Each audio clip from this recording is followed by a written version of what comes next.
quero falar hoje sobre a bondade de Deus. A palavra de Deus diz em Provérbios, no capítulo 14, verso 17. Provérbios 14, 17. Perdão. Eu anotei. Glória a Deus. Aqui, perdão, irmão. Hoje é capítulo 14, verso 12. Há caminhos que ao homem parecem direito, mas o final é de morte. E hoje eu quero falar com os irmãos sobre a bondade de Deus e a bondade do homem, que são completamente diferentes uma da outra. Porque muitas coisas aos olhos do homem parecem bom, mas o Senhor, ele sabe o final de todas as coisas. Então, aquilo que muitas vezes parece bom, não é bom. Eu sempre gosto de comparar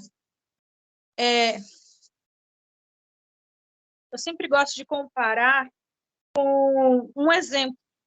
Você imagina uma família.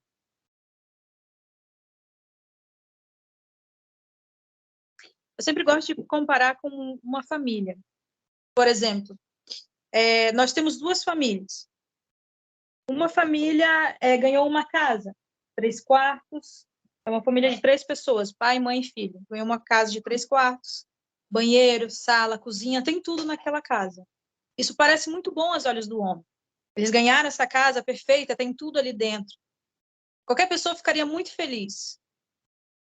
É bom. No entanto, se você imaginar que essa pessoa que ganhou essa casa morava antes numa casa muito maior, tinha uma condição financeira muito melhor, você vai perceber que para aquela família, aquilo que parece bom aos nossos olhos, não é bom para eles, porque eles vieram de algo melhor. Então, eu gosto de comparar a bondade de Deus e a bondade do homem dessa maneira. Aos nossos olhos, parece que tudo está perfeito, está bom o suficiente. Então, Deus olha e diz, mas eu tenho algo melhor. Há algo melhor para vocês viverem. Só que a gente muitas vezes não consegue compreender isso e acaba se entristecendo com Deus porque acha que ele não está sendo fiel ou bondoso com a gente. Mas a palavra de Deus diz que bom somente é o Senhor, nosso Deus. Em Marcos diz que um certo jovem, conhecido da lei, que entendia de tudo, era um jovem que a palavra de Deus diz que Jesus o amou pela resposta que ele havia dado ao Senhor. Que ele chegou, mas quando ele chegou ao Senhor, a primeira coisa que ele disse foi, bom mestre. E o Senhor respondeu, bom somente é o Senhor, nosso Deus.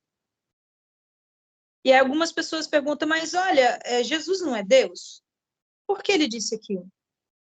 O Senhor, naquele momento, estava tentando explicar para aquele jovem que a forma como ele olhava de bondade, o padrão que ele tinha, era diferente do padrão de Deus. Por isso que somente bom era Deus. Porque só ele sabe se realmente algo é bom de verdade. Porque nós somos limitados. Limitados pelo tempo que vivemos, limitados pela a nossa concepção, nossa visão do mundo. E Deus não. Deus vai além de tudo isso. Então, eu gosto de sempre falar com as pessoas sobre a bondade de Deus. Porque para alguns, a bondade de Deus na nossa vida é estarmos sempre, o tempo todo, bem. E, na verdade, não. Existe uma teoria de um psicólogo chamado Alfred Adler, que ele diz assim, que os pais que criam seus filhos de forma mais justa, severa até, talvez, um pouco mais rígido, e os pais que criam dando tudo aos seus filhos, sempre consentindo tudo que eles querem, acabam prejudicando a saúde dele mais do que os pais que têm uma educação mais rígida.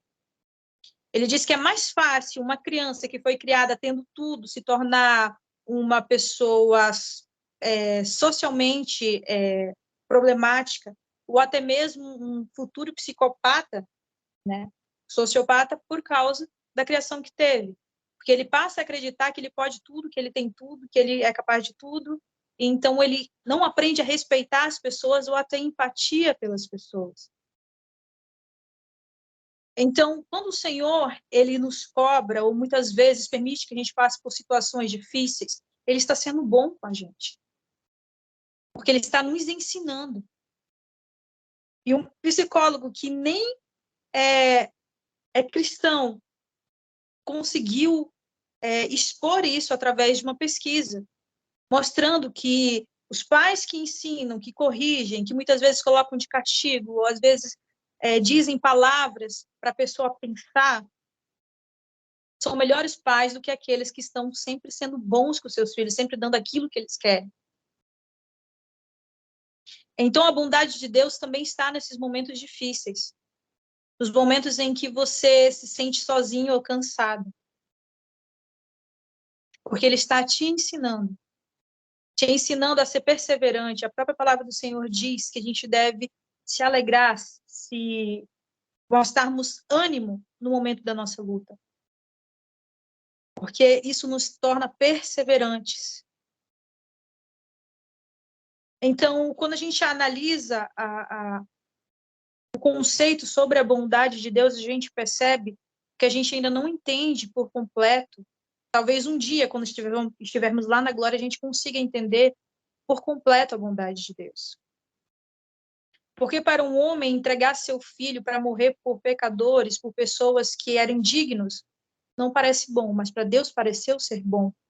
E ele se entregou o seu filho por nós, para que hoje nós estivéssemos aqui, dando graças a ele, glorificando o nome dele, para que nós tivéssemos o caminho aberto, para nos achegarmos novamente ao Senhor. A palavra de Deus diz que Deus mostrou seu amor por nós, quando ele nos amou, mesmo quando nós éramos inimigos dele. O ser humano ele tem muita dificuldade de fazer isso, de amar seu inimigo. A bondade do homem é amar quem lhe quer bem, é cuidar de quem cuida de você. Mas o Senhor, ele tem uma visão completamente diferente, pois ele ama aqueles que são seus inimigos, aqueles que desejam estar muitas vezes longe dele. Essa semana o Senhor estava falando muito comigo sobre as parábolas da ovelha perdida e do filho pródigo. Eu lembro que eu estava indo para o hospital com meu pai quando ele começou a falar comigo. Eu estava vendo uma notícia sobre uma jovem que era da igreja e abandonou os caminhos do Senhor. E o Espírito Santo começou a falar no meu coração e disse assim: a ovelha perdida, ela se perdeu sem querer. E então o pastor foi em busca dela e trouxe ela de volta. Mas o filho pródigo não. O filho pródigo foi porque ele quis. Ele queria conhecer o mundo, ele queria saber como era. No entanto, tanto o filho pródigo quanto a ovelha perdida voltaram e foram recebidos com festa. Essa é a bondade do Senhor para nós. É Ele nos aceitar e nos amar e fazer festa toda vez que nós voltamos para o seu caminho, toda vez que nós voltamos para Ele os nossos olhos. Muitas vezes você se depara com pessoas que vão testar a sua paciência, que vão testar a sua fé.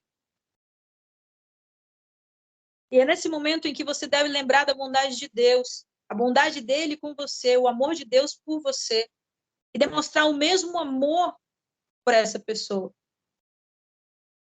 Eu tenho sido ministrada por Deus de diversas maneiras. Tem muita gente, às vezes, que diz assim, o Senhor não fala comigo.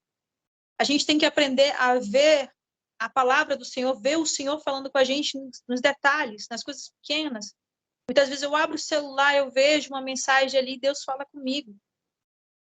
E hoje pela manhã, enquanto eu estava pesquisando algumas coisas na internet, eu me deparei com um vídeo de um ex-muçulmano. E ele falou que ele cresceu em um colégio muçulmano, né, que ensinava a religião muçulmana. E havia um rapaz que era cristão, o nome dele era Zacarias. E ele tinha raiva demais dele, porque ele odiava todos os cristãos, odiava todos os judeus. E ele disse que um certo dia ele chamou os amigos dele e eles espancaram Zacarias até a morte. E ele disse que ele foi embora acreditando que Zacarias estava morto.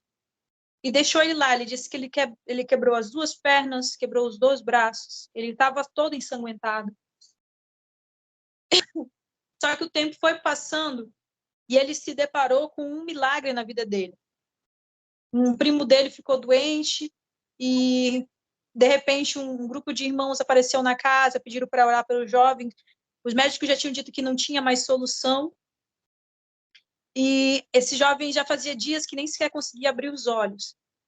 E ele conta que esses 2 irmãos oraram por esse menino e ele voltou de novo a respirar, a abrir os olhos. Ele, de repente, se levantou, começou a caminhar, comeu. E ele disse que aquilo lá foi impactante demais para ele. E quando chegou, né, a pergunta se ele queria aceitar Jesus, ele aceitou. E Deus começou um trabalhar tão grande na vida dele. E ele conta que quando a família dele soube que ele havia se convertido, e eles colocaram, disseram que ele não era mais daquela família, que ele havia morrido. Então, eles fizeram uma cerimônia fúnebre, pegaram um caixão e disseram: você está aqui dentro, para nós você morreu. E eles fizeram toda a cerimônia e simplesmente rejeitaram ele da família. E o tempo passou e ele disse assim: foi muito difícil para mim. Fui abandonado, fui excluído, né, da minha comunidade. No entanto, Deus estava comigo. E alguns anos depois, eu fui num evento de pastores. Enquanto ele contava o testemunho dele a um irmão, o irmão começou a sorrir e disse para ele assim: amém. Agora eu vou contar para você quem eu sou. E naquele momento ele contou para ele que ele era o jovem Zacarias, que ele havia espancado. E ele disse que aquilo foi a maior alegria da vida dele, saber que o Senhor havia socorrido Zacarias. Sabe, a gente às vezes fica indignado com aquelas pessoas que tiram a nossa paz, que tentam tirar a nossa paz. Muitas vezes fazem coisas que, aos nossos olhos, a gente não merecia estar passando por aquilo. Mas essas são as oportunidades que Deus nos permite na nossa vida para a gente mostrar às pessoas que o Senhor tem feito pela gente, mostrar às pessoas a bondade que o Senhor teve conosco. Porque a gente só consegue transmitir para alguém algo que a gente recebeu quando a gente age da mesma maneira que aquela pessoa agiu com a gente. Por exemplo, Deus me perdoou, Deus me amou, mesmo sendo inimigo dele. Então, o meu dever é, como cristão, fazer a mesma coisa para aquela pessoa que está me perseguindo, aquela pessoa que está se tornando, né, aos olhos dele, não nos nossos olhos, porque a gente não pode tratar o nosso irmão como nosso inimigo. A palavra diz que a gente deve amar. Então, Deus, ele tem os seus propósitos. E a palavra de Deus diz lá no livro de Tiago que todas as coisas boas, que a gente não deve se enganar, todas as coisas boas vêm do Pai das luzes, o Senhor. Então, acho muito interessante porque depois ele fala qual ele nos fez renascer na verdade. E essa é a verdade. Não podemos nos enganar, nós devemos agir de forma justa e buscar em Deus essa bondade, esse amor que nós não conseguimos, muitas vezes, fazer. Deus, ele tem um propósito para o mundo onde nós estamos vivendo, um propósito para nossas vidas. No entanto, as pessoas só vão realmente enxergar Deus em nós, a própria palavra de Deus diz, quando nós amarmos, quando nós formos capazes de nos entregar. Porque não existe um evangelho sem uma entrega, sem uma real capacidade de demonstrar amor,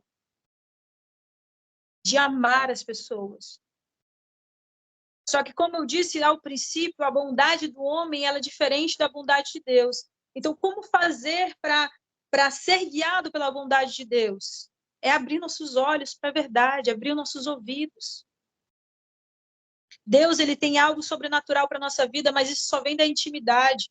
Eu gosto muito quando a palavra de Deus fala sobre o amor, porque se você começa a estudar mais profundo, você percebe que o amor ele só existe através do conhecimento. Não tem como você amar algo que você não conhece.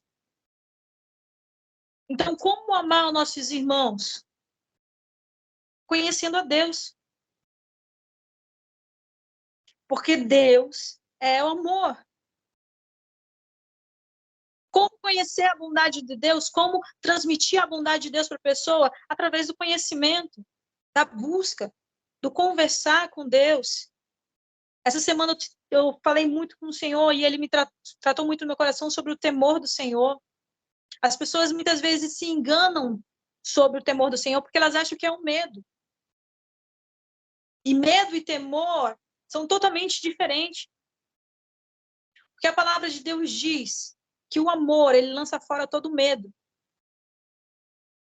Então, se existe medo na tua intimidade com Deus, é porque não existe um verdadeiro amor.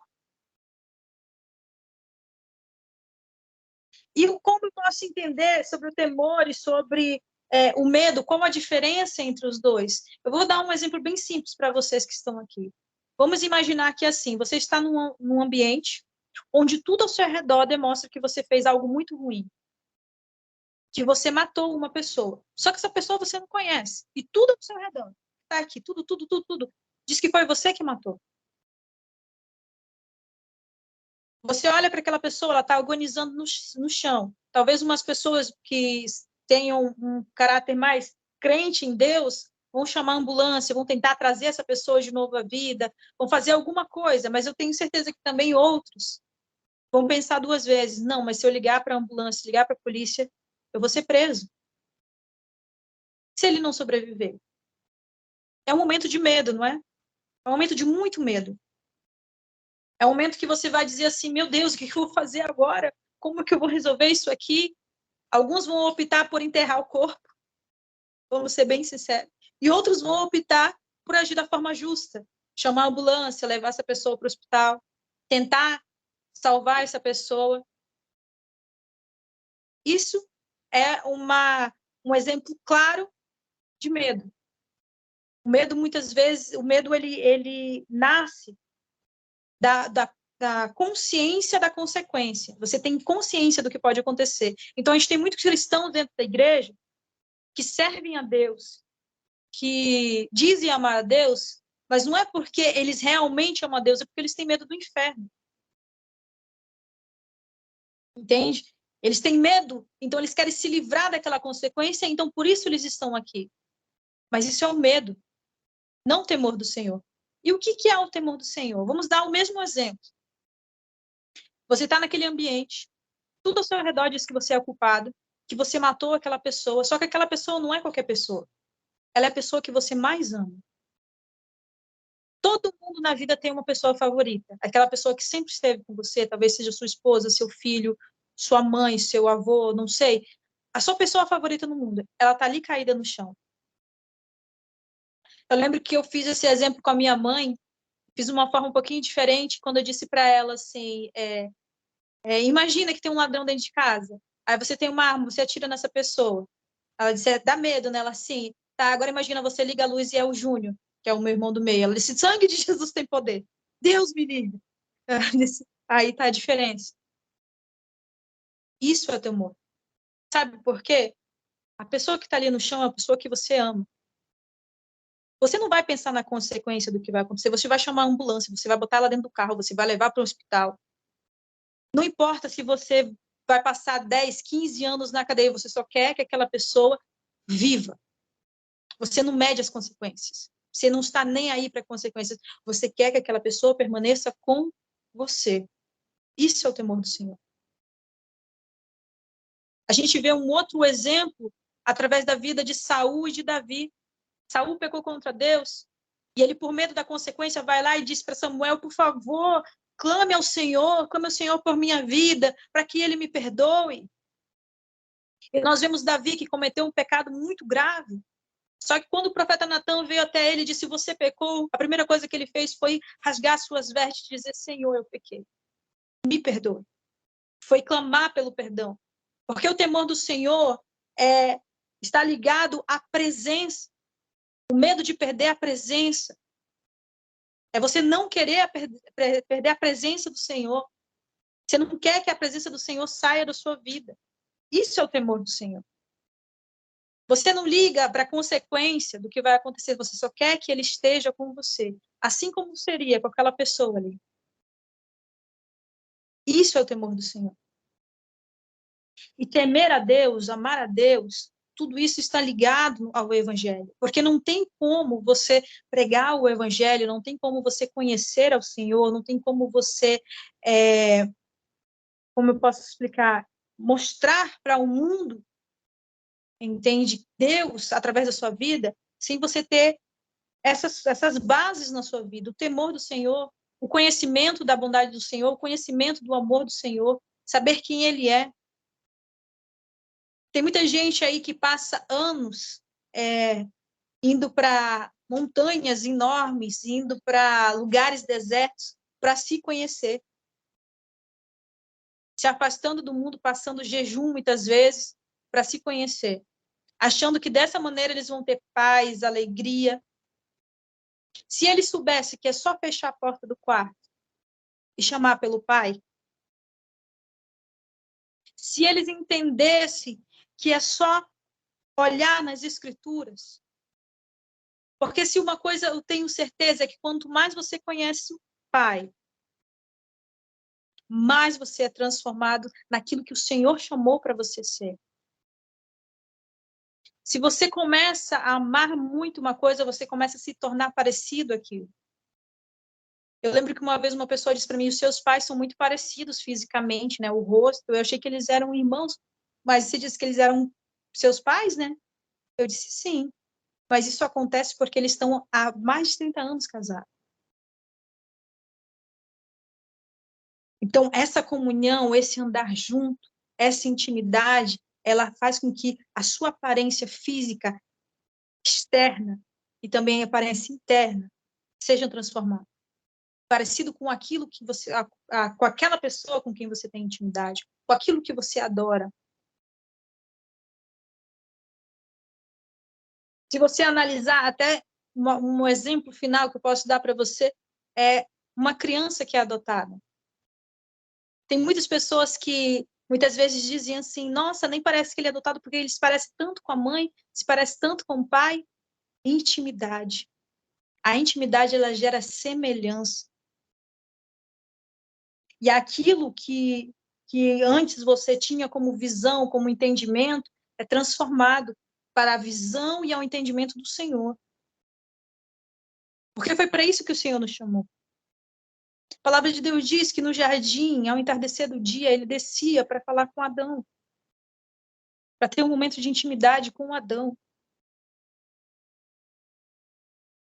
E ele quer ter esse momento de intimidade com a gente, para mostrar a realidade de quem nós somos e de quem ele quer que nós seja, quem ele nos projetou para ser.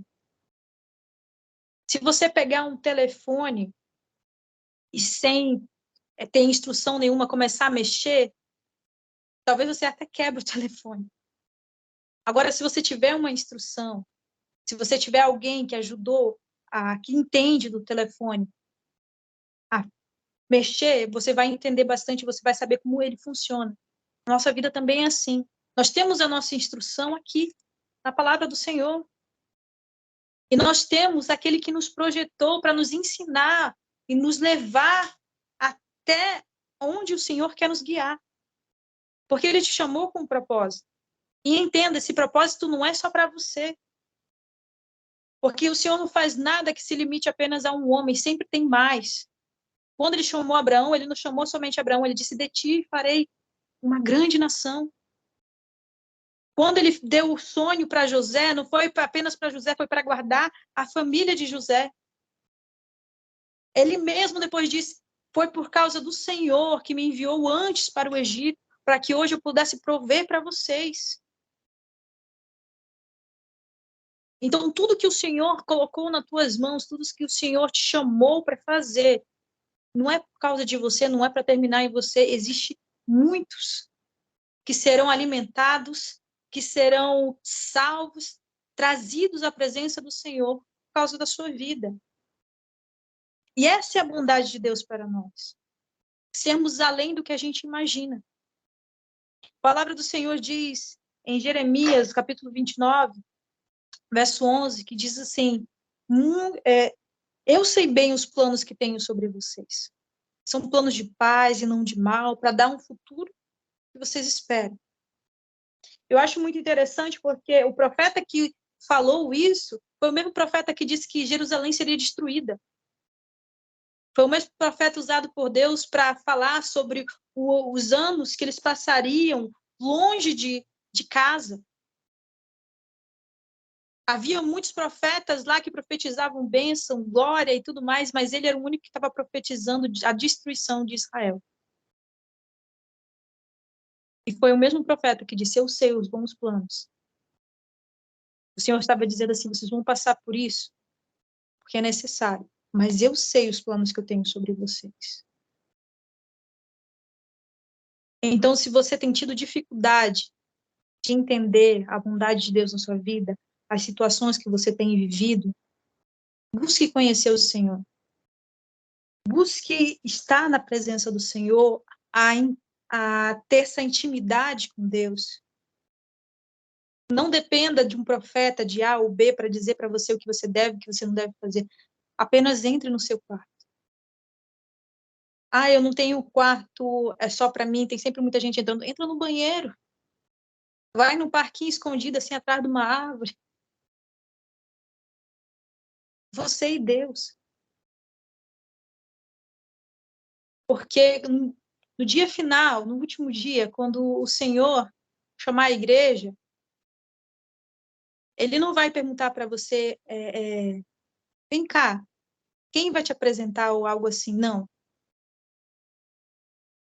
Você tem que ter entendimento de que você vai estar lá. De quem é você para Deus, em Deus.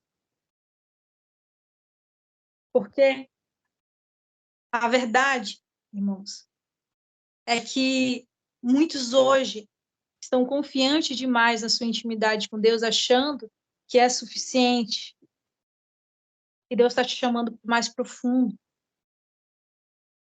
Naquele dia, ele vai dizer assim, eu não te conheço. Para muitos que acham que conhecem o Senhor, ou que são conhecidos pelo Senhor. Porque não se trata dos milagres, das pregações, das curas, ou das canções. Se trata do conhecimento de quem Ele é e de quem nós somos nele.